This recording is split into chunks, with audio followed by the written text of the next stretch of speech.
welcome back to the podcast.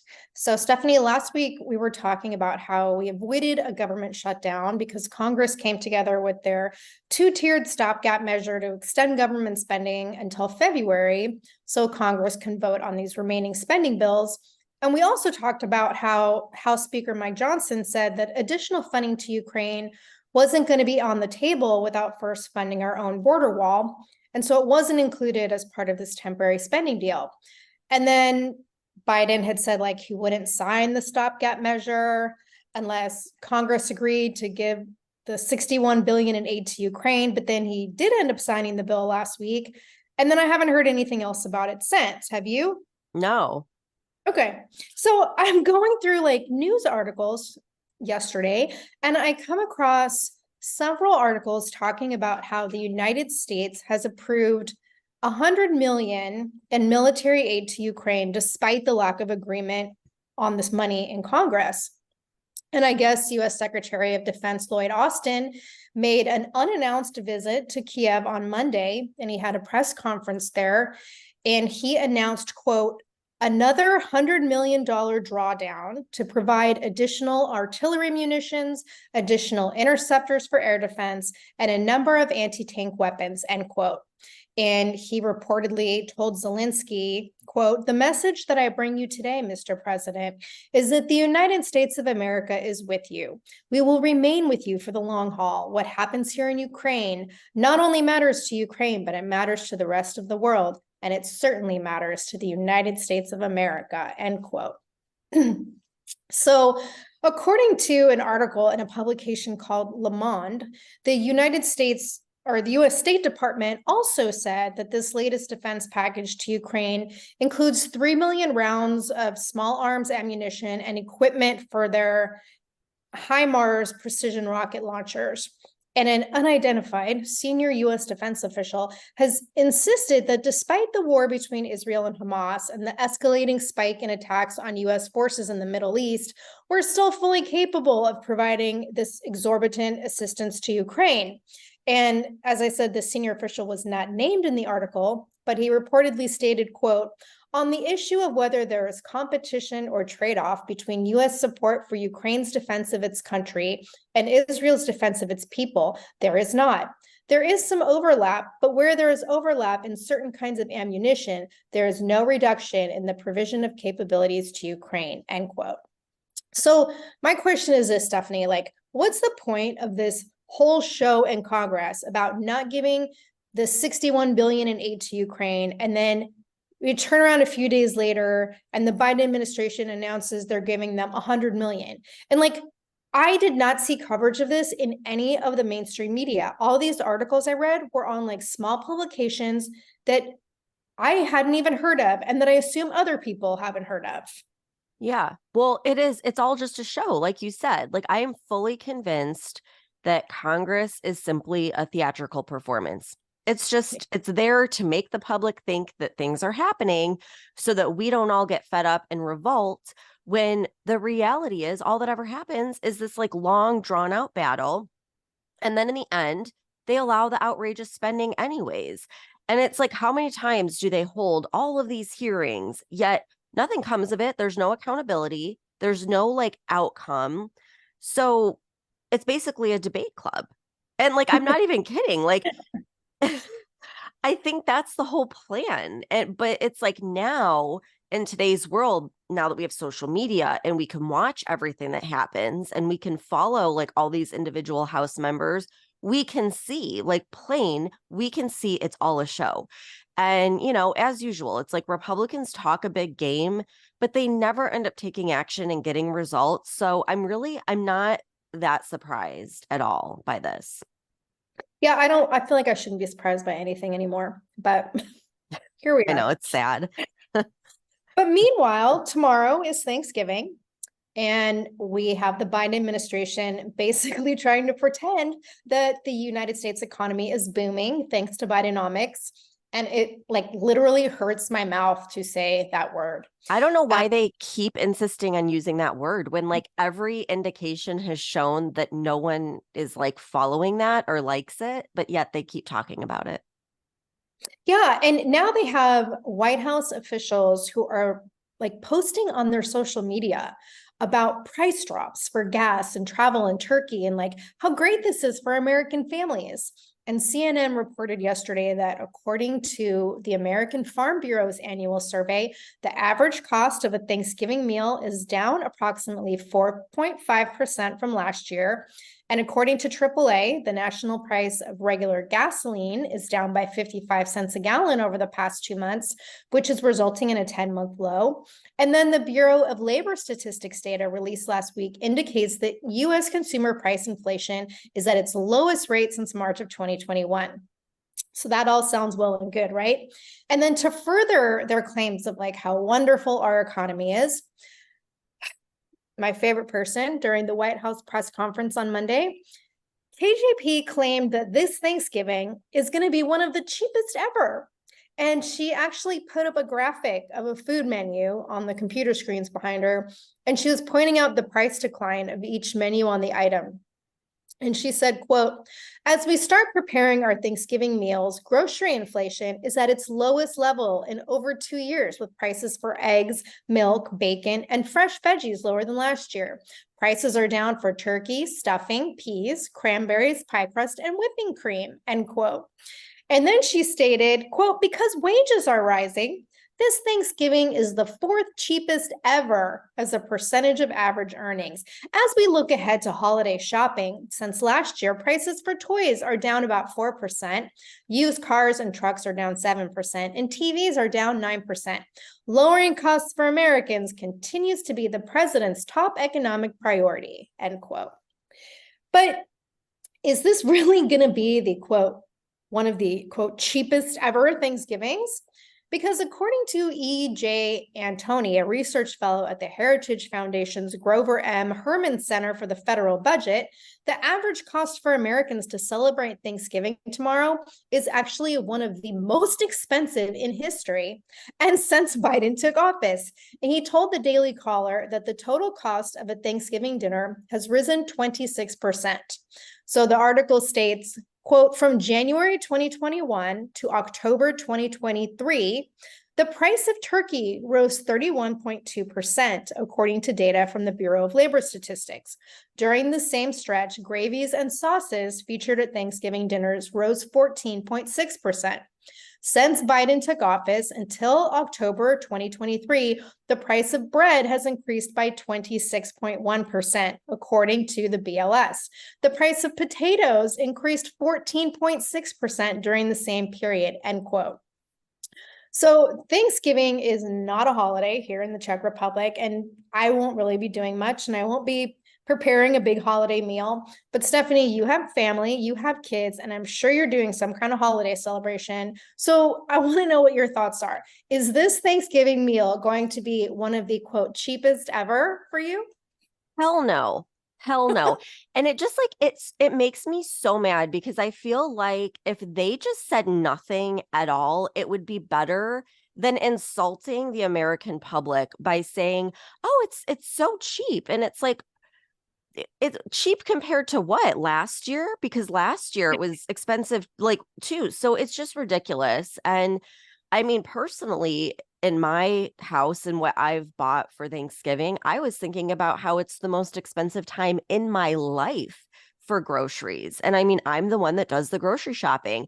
And every time I check out at the store, I cringe. And it's like a joke now. Like I love shopping at Costco, and every time I check out, I'm just like, oh, like it hurts me when I see the price. And they always say something. They're like, I know, it's crazy, but like at least this is better than most stores.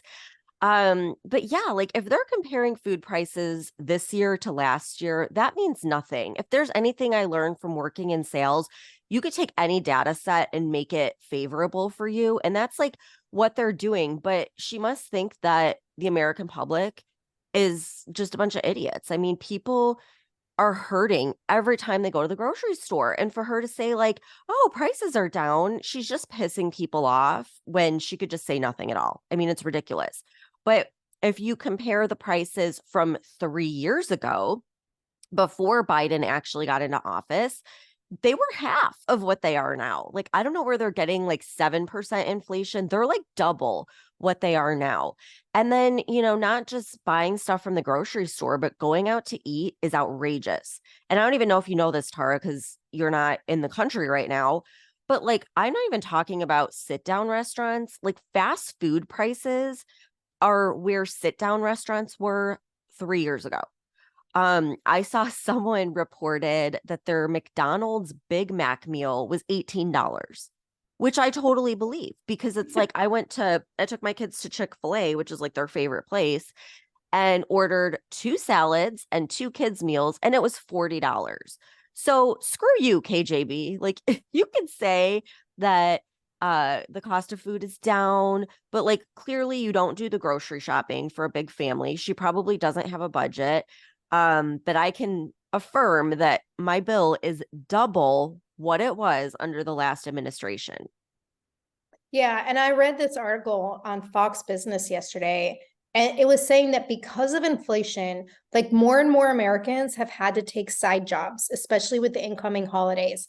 And the article said that earlier this month, the Labor Department reported that nearly 8.4 million people held multiple jobs in October, which is the highest level since July of 2019.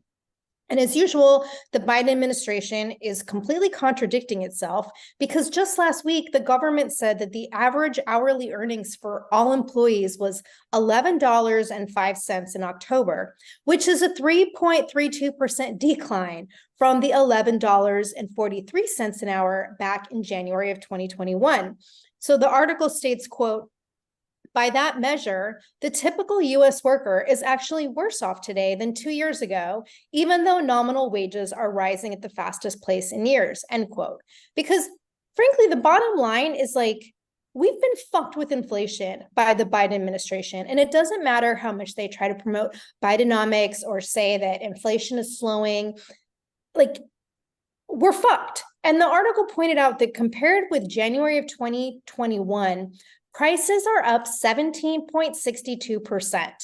And according to a recent estimate from Moody's Analytics, high prices are forcing Americans to spend an average of $650 a month more than they did 2 years ago. And that they're burning through their savings. They're using credit card to cover basic expenses like food and gas and rent and childcare. So this shit with the Biden administration saying this is the fourth cheapest ever Thanksgiving is complete bullshit, and they can go fuck themselves with it. I agree. And you know what I just thought of that I don't hear anyone talking about is like, we know that what is it now? 8 million people have come into the United States illegally. So we're competing with those jobs. You know what I mean? So they can say wages went up, because in a lot of places, I know here in Florida, minimum wage did go up. But what they've done is at most places replaced workers with equipment. Like, you go in Walmart, it's all self-checkout. You go in McDonald's, you order on a kiosk. And then, like a lot of these other jobs that would normally be minimum wage, they're probably just paying them under the table. People like, where are these people getting money? Like, they're probably working under the table and taking a lot of jobs from Americans. So that's something like I would love to see some statistics on. And I don't know why more people aren't talking about that. But anyways, back to Thanksgiving. I'm sure you've heard like this is expected to be the biggest travel time in history. And it's probably because people finally feel like they can travel after all the pandemic vaccination, mask wearing, stipulations and everything that was in place. And seeing how many issues there have been just in this past year with flight cancellations and delays, I'm sure that we're going to see a lot of that if it's such a big, travel time. But Mayor Pete Buttigieg, or as Biden calls him, Mayor Booty Juice, is blaming extremist Republicans for any flight delays we experience. Why? Well, because it's the extremist Republicans that are proposing legislation that will define infrastructure projects. So let's read Booty Juice's Thanksgiving message to travelers, which I found in an MSN article. Quote, Transportation Secretary Pete Buttigieg delivered a Thanksgiving message Monday to, quote, extremist Republicans in Congress regarding air travel ahead of what is expected to be some of the busiest travel days in U.S. history. Bottom line is that, in just 2 or 3 years, we've gone from people wondering whether the US aviation sector as we knew it would survive to a mountain right now of record demand and record work going on to meet that demand. I need to stress that the progress I've discussed and the progress underway with regard to our aviation workforce, technology, and infrastructure is not guaranteed. Every time extremist Republicans in Congress bring us to the brink of government shutdown, it threatens to stop the momentum that we built around training and around protecting customer rights, end quote. So I feel like he's basically saying we can expect a shit show at the airports over the holidays, but it's not his fault. Even though he's transportation secretary and all of these issues have happened continually under the Biden administration, it's actually the Republicans' fault because of legislation that they're proposing. I mean, not legislation that's been passed or anything, just what they're proposing. And what I believe he's referring to is Senator Ted Cruz's memo on proposed legislation. So according to a Fox News article, the memo states, quote, billions upon billions of taxpayer dollars meant for infrastructure projects are tied to woke initiatives that are more focused on dismantling America's infrastructure in the name of equity and climate change than building roads, bridges, and highways to connect the country. The memo goes on to say Congress must not allow the Department of Transportation to push the absurd concept of racist roads to prevent Americans from getting much needed improvement in their highways. The funding notices issued by DOT should focus on the law as written and not woke priorities. So, Tara, do you remember I don't even remember when that was. It wasn't that long ago that they passed that mega infrastructure package. Yeah. But instead of using it on actual infrastructure that would help travel, they used it on renaming racist roads, stupid shit like that. And then not to mention, they told all the pilots, oh, you have to get vaccinated or you're going to lose your job. But no, it's the Republicans that are causing all these issues. So I feel like it's just like everything else in this administration. When traveling turns into a nightmare, they're just going to point the finger at Republicans and probably figure out a way to blame it on Trump. Well, I think they're also going to be pointing the finger at climate change because apparently there's a storm system that's moving across the East Coast and I guess going through the mid-Atlantic and everything like that. And so it's expected that there are going to be travel delays. And so as usual, I guarantee you there will be some article that comes out that Thanksgiving travel is fucked up because of climate change. So it's either Republicans or climate change, pick one. Right, exactly. And then, okay, so, our puppet of a president turned 81 on Monday. Seriously, that surprised. I thought he was 88, the way he looks and talks. I didn't realize he's only 81. He's 81, yes. And according to, it's hard for me to say this with a straight face. According to a New York Times report and an article I read in the Daily Caller, close allies to Biden are ramping up an operation called the, quote, bubble wrap strategy to keep Biden from tripping and falling ahead of the 2024 presidential election. So I guess officials in his administration are saying that he should avoid long international trips and be given more time to rest in order to avoid, quote, viral mishaps, end quote. So I don't know about you, Stephanie, but I don't think anything short of locking him in a basement away from cameras is going to help Biden avoid viral mishaps, because even if he was strapped down in a chair on stage to avoid him stumbling his way across the stage in the wrong direction, he still wouldn't be able to control his mouth and the nonsense that comes out of his mouth. And frankly, the very concerning comments that he makes. I know. It's really bad. It's really bad. And even the left-wing media is talking about his birthday in really doom and gloom terms. Oh, he's only going to get older. They know that this is a real big problem. But I am sorry, the leader of the free world should not be resting right now. We're in a global conflict. We're on the brink of a nuclear war, a world war. There's so much going on. And do you remember when Trump was president and that motherfucker, man, he would be up at 2 a.m. tweeting. And I'm he had so much just, I don't know, energy. And this guy like needs naps. He's got to go to Delaware like every weekend. I mean, it's sad. It's so ridiculous. And if you can't do the job, get the hell out of there. Yeah, it was funny. Like there was a bunch of stuff on social media. Like I guess there was a picture of him with his birthday cake on the table.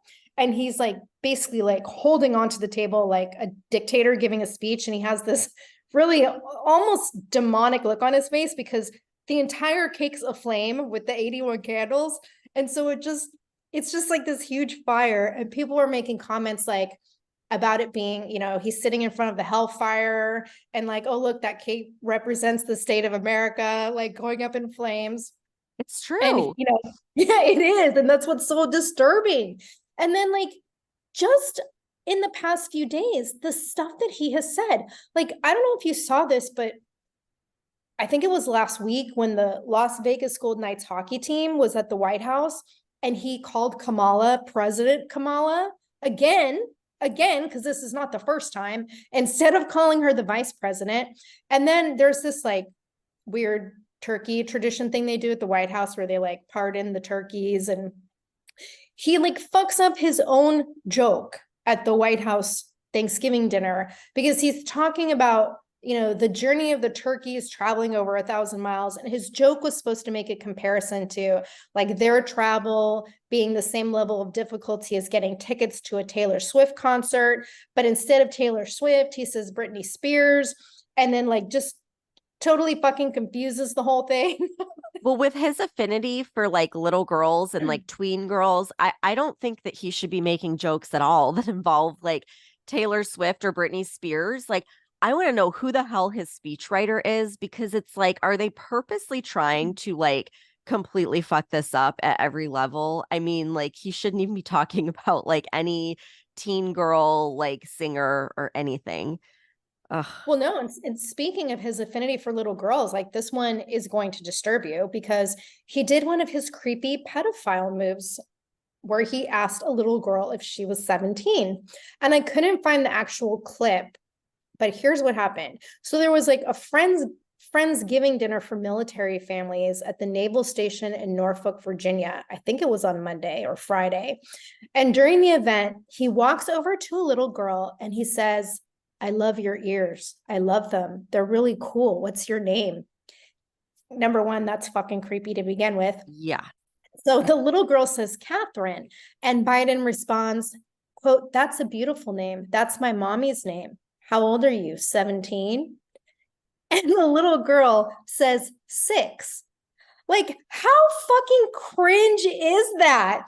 I would never let this man around my kids. Like, he is such a perv. Do you remember that video? I mean, it's been going around for years now. It was when he was vice president and he was taking, like, they do these portraits or whatever with the members of Congress and their families. And I kid you not, every single little girl, and it was only like the little girls, he would like immediately bend down and like whisper in their ear and like sniff their hair. And they were clearly uncomfortable. And like he did it over and over and over again. And you would even see like some of the moms like noticed and they would like pull their daughter away. Like, what the fuck are you doing? And then like he would wrap his arm around their waist, like you would do with like, your significant other. And I mean, he has done this type of thing on so many occasions, yet like the media acts like it's never happened. And then you have like the Hunter Biden laptop, which we know is real now. I mean, this isn't like debated. And he had his father, Joe Biden, labeled as Pedo Pete. Like, why?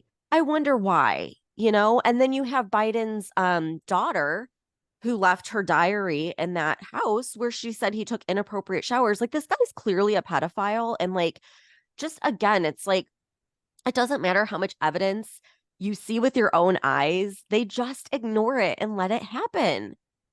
Yeah, I gotta like go back and talk about something else, because you talked the other day about Antony Blinken and like how everyone was like laughing and they were like, oh, why does he look so nervous? Like with the China meeting. Well, I have been seeing this video over and over and over again on social media where they're all sitting at a table and like Xi Jinping is like across from them. And Biden has this like sinister, that creepy, sinister smile on his face that like, I don't even know what that's about. But what I was concerned about was next to him was Antony Blinken. And everyone was saying they thought he was coked out. I don't think that. I think he was having a panic attack because I've had panic attacks before and I know what they look like. He was like gasping for air and it looked like he was like convulsing almost. Like the guy was so freaking nervous. I thought he was going to like stroke out. And I'm just like, what the hell just happened in this interaction at this table that he's like that scared that he looks like he's going to have a damn stroke? And then Biden's sitting there with that creepy ass smile that he does when he knows he fucked up. So that made me so nervous. Like I left that whole China thing thinking like, oh, maybe we're making progress. No, something bad went down. And like, oh, it's not good, Tara. Like, you know how they say like a picture's worth 1,000 words? Yeah. Go watch that video. It's alarming. Great. I'll add that to my things to be concerned about. If Biden comes to town, lock up your daughters, lock up your wives, because this guy is creepy. Yeah, how anyone can bring a child around him is beyond me. I know. And why everyone acts like this is just normal behavior. Yeah, it's disgusting. It's disgusting. And it's not a good message to send to like young girls either, that like, oh yeah, just smile and laugh it off when like a creepy old man does that. Who says I love your ears? I love them. Who says that? A pedophile. Yeah. Too. Oh my gosh. Well, hopefully everyone can afford to have Thanksgiving dinner. And if you do, enjoy it. And if you travel anywhere, I will pray for you.